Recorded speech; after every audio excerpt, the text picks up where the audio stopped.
बच्चों, स्वागत है आपका हमारे इस YouTube चैनल यूपी फिजिक्स 11 में।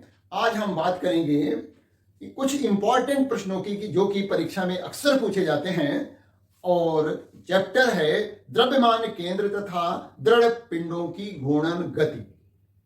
ये चैप्टर सामान्य रूप से स्टूडेंट्स को कुछ टफ लगता है, क्योंकि ये जो गति है, घूर्णन गति, वो द्विविमीय या त्रिविमीय होती है, इसलिए थोड़ा सा जो है प्रॉब्लम आती है। लेकिन यदि आप शुरू से सारे चीजों को समझते हुए चलें तो ऐसी कोई मुश्किल नहीं है। समझ के करेंगे तो कठिन से कठिन चीज जो है समझ में आ जाने के बाद आसान लगती ही है। तो उस पर यदि कोई चीज कठिन लग रही है तो इसका मतलब आपको थोड़ा और ध्यान देने की जरूरत है। कदम को पीछे नहीं खींचना है, हमें उसको डट करके समझने की कोशिश करनी है। एक बार नहीं, दो बार नहीं, 3 बार समझ में तो आएगा ही आएगा। तो उसका आप चैलेंज एक्सेप्ट करिए और कोशिश करिए कि चीजें समझ में आ जाएं। तो इसमें मैंने कुछ प्रश्न नोट कर रखे हैं, तो लघु उत्तरीय प्रश्न को तो थोड़ा बहुत हम डिस्कस कर देंगे, और जो दीर्घ उत्तरीय प्रश्न हैं वो आप हमारे वीडियो में जाकर के इस चैप्टर से रिलेटेड जो वीडियो हैं वहां जाकर के डायरेक्ट समझ भी सकते हैं। और कुछ हम न्यूमेरिकल भी देखेंगे, और हमने ऑलरेडी कुछ न्यूमेरिकल अपने वीडियो में डाल रखे हैं। इससे पहले वाले वीडियो में जो चैप्टर के इस चैप्टर से रिलेटेड वीडियो हैं वहां जाकर के आप देखें तो लगभग न्यूमेरिकल भी काफी कवर हो जाएंगे। वहां पर भी मैंने इंपॉर्टेंट प्रश्न ही डिस्कस किए हैं। तो देखिए, यहां पर मैंने पहला short answer type question note कर रखा है कि किसी पिंड की घूर्णन गतिज ऊर्जा के लिए व्यंजक लिखिए। यह घूर्णन अक्ष की स्थिति पर निर्भर करती है क्या? यानी जो घूर्णन गतिज ऊर्जा है, क्या घूर्णन अक्ष की स्थिति पर निर्भर करती है, ये भी बताना है, और इसका सूत्र लिखना है। घूर्णन गतिज ऊर्जा जो होती है रोटेशनल काइनेटिक एनर्जी बराबर होती है 1/2 आई ओमेगा स्क्वायर। ये फार्मूला लिखना है आपको। आई क्या है? जड़त्व आघूर्ण है, और ओमेगा जो है वो कोणीय वेग है। अब यहां पर यह पूछा जा रहा है कि क्या यह घूर्णन अक्ष की स्थिति पर निर्भर करती है? तो घूर्णन अक्ष की स्थिति पर निश्चित रूप से निर्भर करती है, क्योंकि जो जड़त्व आघूर्ण आई यहां पर प्रयोग किया गया है, जड़त्व आघूर्ण का मान वस्तु के घूर्णन अक्ष की स्थिति पर निर्भर करता है। क्योंकि आई का मान यानी जड़त्व आघूर्ण का मान घूर्णन अक्ष की स्थिति पर निर्भर करता है। अतः हम कह सकते हैं कि घूर्णन गतिज ऊर्जा जो है घूर्णन अक्ष की स्थिति पर निश्चित रूप से निर्भर करेगी ही करेगी। तो घूर्णन गतिज ऊर्जा का फार्मूला लिखा और बता दिया कि ये घूर्णन गतिज ऊर्जा जो होती है वो घूर्णन अक्ष की स्थिति पर निर्भर करती है। तो पहला प्रश्न हो गया, आप नोट कर सकते हैं, और इन प्रश्नों को बाद में अपने बुक से भी देख सकते हैं। दूसरा है प्रश्न, कोणीय संवेग की परिभाषा तथा मात्रक और बीमा लिखिए। तो हमें यहां पर पहले तो परिभाषा लिखनी है। परिभाषा बहुत आसान है। देखिए, यहां पर कोणीय संवेग को किसी किसी किताब में यल से निरूपित किया गया है, किसी किसी किताब में जे से निरूपित किया गया है। तो यदि हम यल से निरूपित करें तो यल बराबर यानी कोणीय संवेग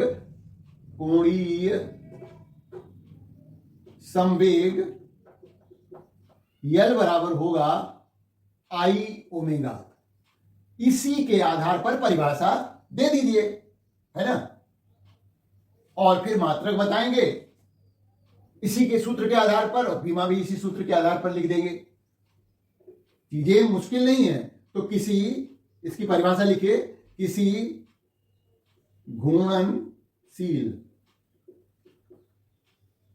वस्तु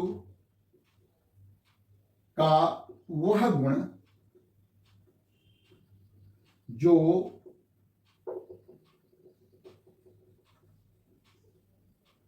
वस्तु के जड़त्व आघूर्ण आघूर्ण तथा क्या है, कोणीय वेग, कोणीय वेग के गुणनफल से प्राप्त होता है।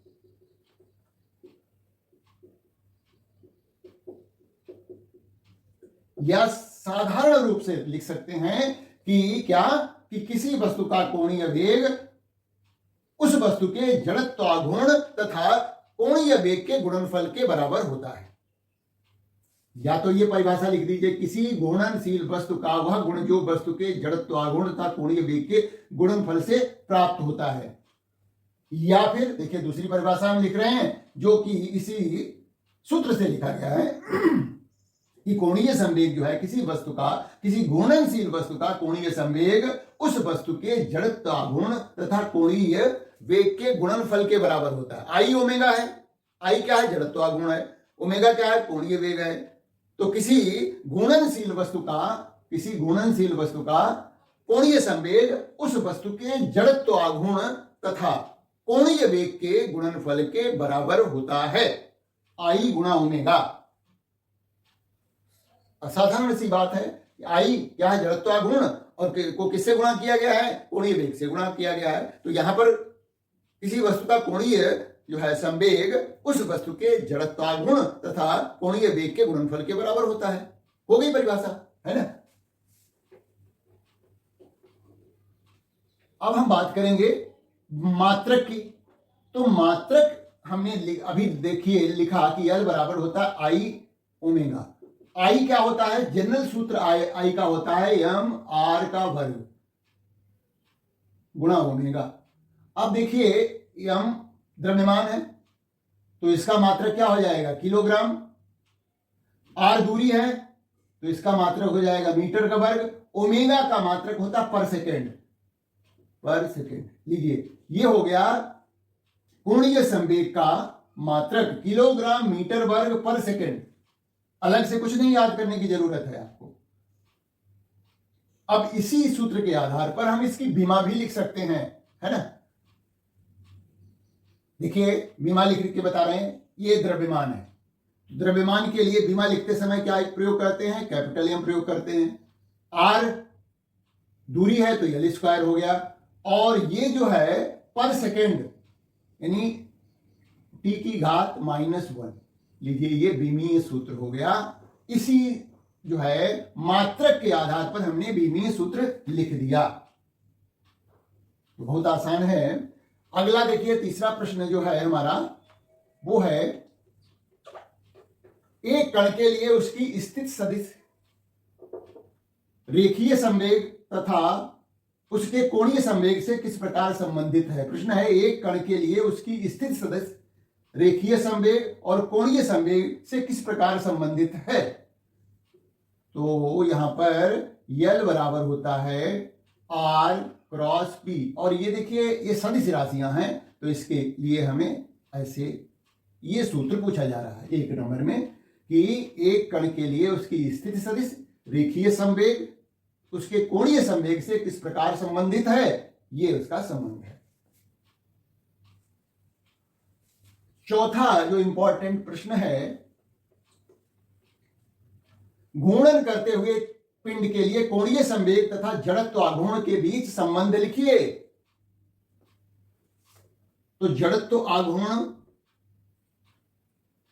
और कोणीय संवेग में संबंध लिखना है ना। तो जड़त्वाघूर्ण हमें मालूम है कि अभी जो मैंने लिख के दिखाया था वही सूत्र यहां पे लिखने को बोला जा रहा है, क्या कि L बराबर होता है आई ओमेगा। कोणीय संवेग और जड़त्वाघूर्ण में यह संबंध है। एक और अक्सर पूछा जाता है जो है जिसमें कि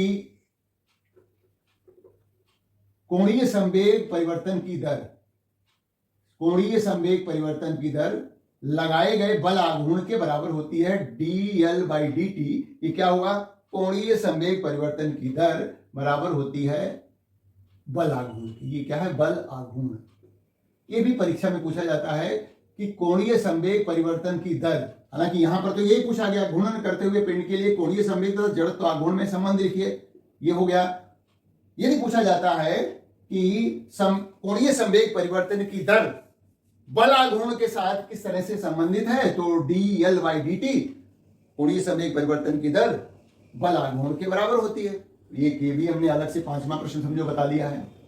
तो ये कुछ शॉर्ट आंसर टाइप क्वेश्चन थे जो कि इस चैप्टर से रिलेटेड हैं, है ना। अब हम बात करेंगे, देखिए बहुत ही इंपॉर्टेंट प्रश्न है ये, क्या दीर्घ उत्तरीय प्रश्न है, 3 या 5 नंबर में पूछा जाता है। कोणीय संवेग की परिभाषा लिखिए। अभी मैंने बताई कि किसी घूर्णनशील वस्तु का कोणीय संवेग उसके जड़त्वाघूर्ण तथा कोणीय वेग के गुणनफल के बराबर होता है, ये परिभाषा हो गई। तथा इसका मात्रक लिखिए, अभी मात्रक लिख के दिखाया, है ना। सिद्ध कीजिए कि किसी पिंड के कोणीय संवेग परिवर्तन की दर उस पिंड पर लगाए गए बलाघूर्ण के बराबर होती है। मतलब आपको यह सूत्र प्राप्त करना है कि dl/dt बराबर होता है बलाघूर्ण के। यह सूत्र स्थापित करना है। इस प्रश्न में परिभाषा लिखनी है, मात्रक लिखना है और फिर जो है यह सूत्र प्राप्त करना है। 5 नंबर में पूछा जाएगा। बहुत ही इंपॉर्टेंट प्रश्न है ये। अगला प्रश्न है कि कोणीय संवेग तथा बल आघूर्ण की परिभाषा लिखिए। कोणीय संवेग की भी परिभाषा लिखनी है। बल आघूर्ण, बल आघूर्ण क्या होता है? बल आघूर्ण, ये बल आघूर्ण है, बल आघूर्ण का बराबर होता है बल गुणा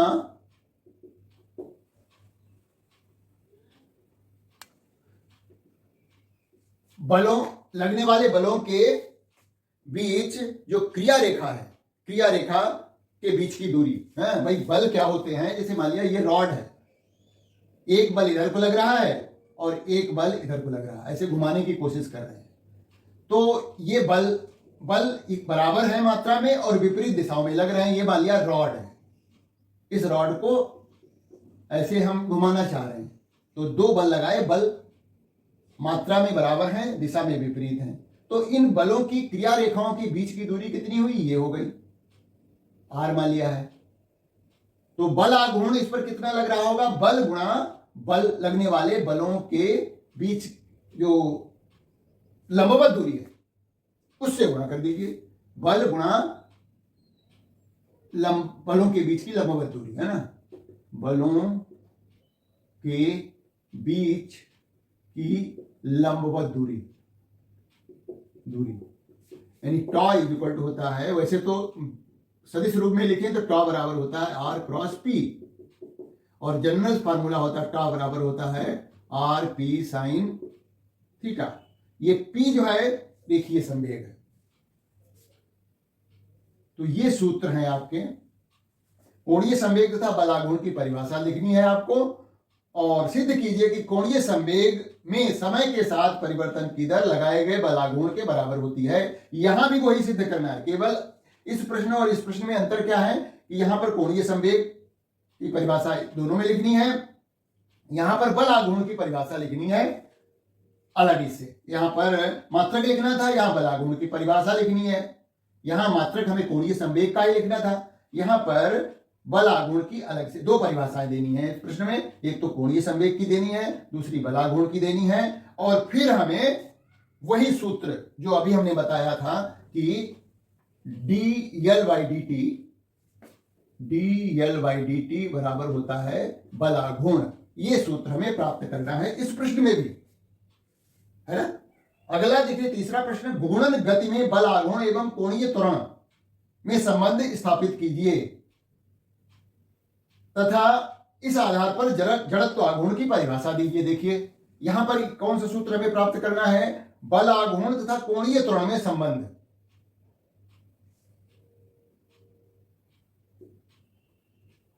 ये है, देखिए हम इन सूत्रों को कैसे याद रखें।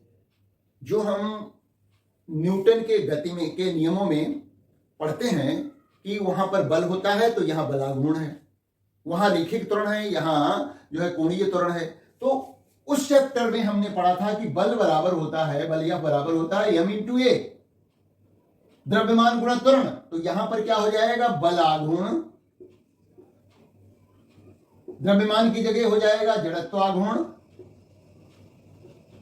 और त्वरण की जगह पर हो जाएगा कोणीय त्वरण। ये हो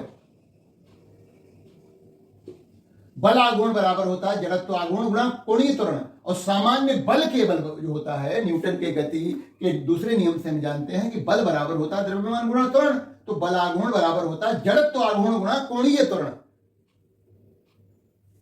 टॉ बराबर आई अल्फा, अल्फा क्या है, कोणीय त्वरण है।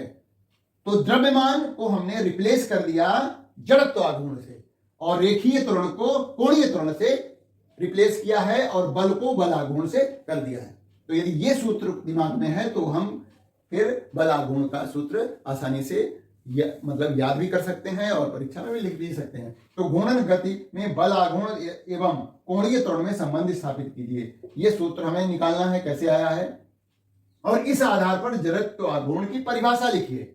अब हमें इस आधार पर, यदि जो सूत्र प्राप्त हुआ है इस आधार पर हमें इसकी परिभाषा लिखनी है।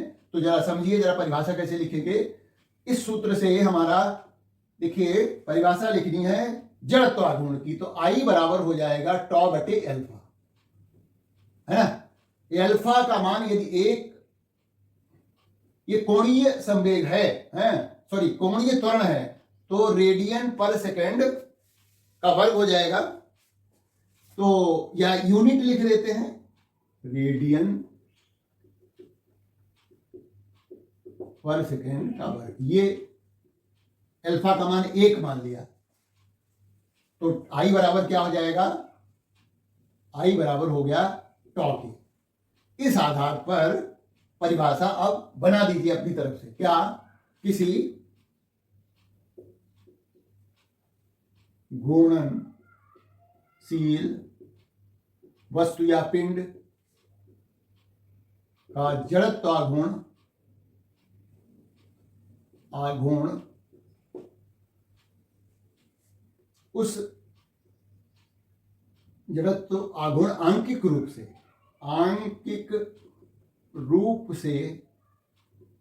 उस बल आघूर्ण के बराबर होता है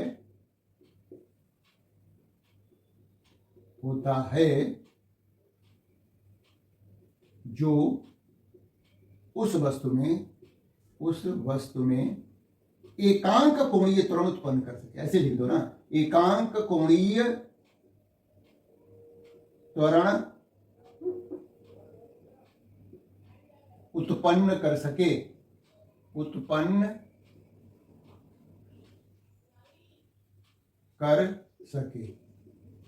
क्या देखिए परिभाषा बनी है, किसी घूर्णनशील वस्तु का जड़त्वागुण आंकिक रूप से उस बल आघूर्ण के बराबर होता है जो उस वस्तु में एकांक कोणीय त्वरण उत्पन्न कर सके। आई बराबर टॉ हो गया। कब होगा, जब ये लगने वाला बलागुण उस वस्तु में क्या करे, एकांक कोणीय त्वरण उत्पन्न कर दे, तो उस समय जो बला आघूर्ण लग रहा होगा वो उस वस्तु के जड़त्व आघूर्ण के बराबर होगा। तीसरा, चौथा अंतिम प्रश्न है, द्रव्यमान केंद्र की परिभाषा लिखिए। यल लंबाई की एक छड़ के द्रव्यमान केंद्र की स्थिति का निगमन कीजिए। यानी जो हमारी रॉड होती है लंबाई की, उसका द्रव्यमान केंद्र कहां पर स्थित होता है, उसके लिए सूत्र प्राप्त करिए। यानी उस रॉड जिसकी लंबाई यल है उसका द्रव्यमान ठीक बीचों बीच में स्थित होता है। यह सिद्ध करके आपको दिखाना है कि उस रॉड का जो द्रव्यमान केंद्र है वो L/2 पर स्थित होगा, L/2 पर स्थित होगा, ठीक बीचों बीच में स्थित होगा। मैंने अपने वीडियो में इसको निकाल करके दिखाया है। और द्रव्यमान केंद्र की परिभाषा तो याद ही कर लीजिए, किसी वस्तु या पिंड का के अंदर या बाहर स्थित वह बिंदु होता है जहां पर उस वस्तु का समस्त द्रव्यमान केंद्रित हुआ माना जा सके। यह द्रव्यमान केंद्र की परिभाषा हो गई। अब हम बात करेंगे कुछ न्यूमेरिकल की, और हमने 3 न्यूमेरिकल नोट कर रखे हैं, इनको जरा देख लीजिए। और यदि हमारे पुराना वीडियो आप देखेंगे इस चैप्टर का तो वहां से भी कुछ इंपॉर्टेंट प्रश्न आपको निश्चित रूप से मिलेंगे। तो यहां पर देखिए एक कण जिसका एक इलेक्ट्रॉन है जिसका द्रव्यमान दिया गया है। पहला प्रश्न है यम बराबर दिया गया है 9.0 गुणा 10 की घात -31 किलोग्राम और किसी परमाणु के नाभिक के चारों ओर और त्रिज्या दी गई है 2.5 एंगस्ट्रॉम बराबर होता है 2.5 गुणा 10 की घात -10 मीटर के। कक्षा में वृत्तीय कक्षा में 10 की घात 7 मीटर पर सेकंड की चाल से घूम रहा है। वेग दिया गया है 10 की घात 7 मीटर प्रति सेकंड। तो इलेक्ट्रॉन की रेखीय गतिज ऊर्जा तथा कोणीय संवेग की गणना करिए। हमें इसका रेखीय गतिज ऊर्जा पता करनी, इलेक्ट्रॉन की रेखीय गतिज ऊर्जा प्राप्त करनी है और कोणीय संवेग की गणना करनी है ना। तो ये चीजें दी गई हैं। इसके आधार पर पहले हम उसकी जो है रेखीय गतिज ऊर्जा निकालते हैं। तो रेखीय गतिज ऊर्जा का सूत्र होता है काइनेटिक एनर्जी के बराबर होता है 1/2 mv²। तो 1/2 द्रव्यमान है 9 गुणा 10 की घात -31 v का वर्ग इसका। तो 10 की घात 7 का वर्ग कर दीजिए। तो 1/2 गुणा 9 गुणा 10 की घात -31 गुणा 10 की घात 14 हो गया। तो इसको काट दीजिए, ये हो गया 4.5। तो 4.5 गुणा 10 की घात और ये 17 हो जाएगा माइनस का जूल। ये देखिए इसकी गतिज ऊर्जा आ गई। अब हमें कोणीय संवेग की गणना करना है। तो कोणीय संवेग की गणना के लिए हमें जो सूत्र आसान हो, भाई कोणीय संवेग के कई एक सूत्र हैं। तो एक तो हमारा देखिए यहां पर यल बराबर होता है, एक सूत्र होता है mv/r, ये है सूत्र। अब यहां पर हमें सभी चीजें दी गई हैं। यम दिया गया 9.0 गुणा 10 की घात -31, वेग दिया गया 10 की घात 7 और आर दिया गया है कितनी 2.5 गुणा 10 की घात -10। इसकी गुणा करनी है। तो अभी जो हमने इसका मात्रक लिखा था किलोग्राम मीटर का वर्ग पर सेकंड, ये मात्रक आ जाएगा। तो ये 25 ने 225 हो जाएगा गुणा 10 की घात। देखिए यहां जो है इसमें से 7 घट जाएगा, -10 में से 7 गया, -3 बचा, -3 इसमें जुड़ जाएगा -34। इतना उत्तर आ गया उसका कोणीय संवेग का। तो यदि आपको सूत्र याद हैं तो ज्यादातर देखिए जो चैप्टर थोड़े टफ होते हैं उसमें सूत्र पर आधारित ही प्रश्न पूछे जाते हैं। ये सूत्र पर आधारित पहला प्रश्न हो गया, एकदम से आसान। आगे बढ़ते हैं। दूसरा प्रश्न है कि 10 किलोग्राम द्रव्यमान तथा 1 मीटर व्यास का एक ठोस गोला चिकने क्षैतिज तल पर नियत वेग 5 मीटर पर सेकंड से बिना फिसले लुढ़क रहा है। इसकी गतिज ऊर्जा, कुल गतिज ऊर्जा ज्ञात करिए। जब कोई गोला, प्रश्न 2 है, या कोई वस्तु बिना फिसले लुढ़कती है तो वो उसमें 2 तरह की गतिज ऊर्जा होती है। एक तो जो हमारी रेखीय गतिज ऊर्जा होती है, दूसरी घूर्णन गतिज ऊर्जा होती है। तो ये जो गोला है, ठोस गोला है, इसमें 2 तरह की गतिज ऊर्जा होगी। एक तो रेखीय गतिज ऊर्जा होगी और प्लस घूर्णन गतिज ऊर्जा होगी। घूर्णन गतिज ऊर्जा ये क्यों होगी? देखिए भाई वो जो है आगे भी बढ़ रहा है, यानी रेखीय गति भी कर रहा है, साथ में वो अपनी जगह पर ऐसे ऐसे घूम भी रहा है, घूर्णन भी कर रहा है। जैसे साइकिल का पहिया आगे भी बढ़ता है, साथ में धुरे के चारों तरफ चक्कर भी लगाता है। तो जिस तरह से साइकिल के चलने पर साइकिल के पहिए में घूर्णन गतिज ऊर्जा होगी और रेखीय गतिज ऊर्जा होगी, ठीक उसी तरह से यहां पर भी जो हमारा ठोस गोला है उसमें भी रेखीय गतिज ऊर्जा, घूर्णन गतिज ऊर्जा होगी। मतलब देखिए कुल गतिज ऊर्जा जो होगी, कुल गतिज ऊर्जा बराबर हो जाएगी 1/2 mv² प्लस 1 1/2 आई ओमेगा का वर्ग। अब इसको परिवर्तन कर लीजिए। कैसे? देखिए mv स्क्वायर तो हमें मालूम है, प्रश्न में मास द्रव्यमान भी दिया गया है और उसका व्यास भी दिया गया है। त्रिज्या जरूरत पड़ेगी तो निकाल लेंगे हम। अभी देखते हैं क्या क्या जरूरत पड़ती है। देखिए अब यहां पर 1/2 इसका ठोस गोले का हमें जड़त्व आघूर्ण का फार्मूला मालूम होना चाहिए। आई क्या होता है? ठोस गोले का होता है 2/5 m r का वर्ग। ये आई का मान है ठोस गोले के लिए, और इसका मान जो होता है ओमेगा बराबर होता है v/r, ये वर्ग हो जाएगा। तो क्या हो गया? देखिए mv स्क्वायर प्लस 2 काट दो तो बचा हमारे पास 1/5 गुणा m r स्क्वायर इंटू ये हो जाएगा b स्क्वायर r स्क्वायर। तो ये तो पूरा कट गया। 1/2 mv स्क्वायर यहां से आया प्लस 1/5 mv स्क्वायर ये आया, लघुत्तम हुआ 10, तो 5 mv square plus 2 mv square बराबर हो गया 7/10 mv स्क्वायर। अब इस सूत्र का प्रयोग करना है हमें। यदि आपको डायरेक्ट याद है तो 7/10 mv स्क्वायर लगा सकते हैं, और नहीं तो इस तरह से निकालना सीख लीजिए। अब 7/10 mv स्क्वायर, 7/10 द्रव्यमान कितना है? देखिए 10 किलोग्राम है। v स्क्वायर वेग है 5, तो हो गया v स्क्वायर है तो 25 हो जाएगा। 10 से 10 कट गया भाई, 5 का वर्ग हुआ ना 25, और ये हो जाएगा 25 सत्ते 175 जूल। ये देखिए एकदम आसानी से प्रश्न हल हो गया।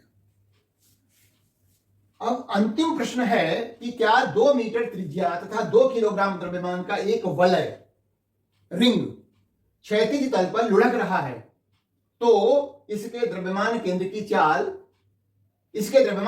चाल 50 सेंटीमीटर पर सेकेंड है। तो वलय का जड़त्वाघूर्ण ज्ञात करो, आई ज्ञात करना है, और इसकी कुल गतिज ऊर्जा ज्ञात करनी है, जैसा कि अभी हमने निकाला था।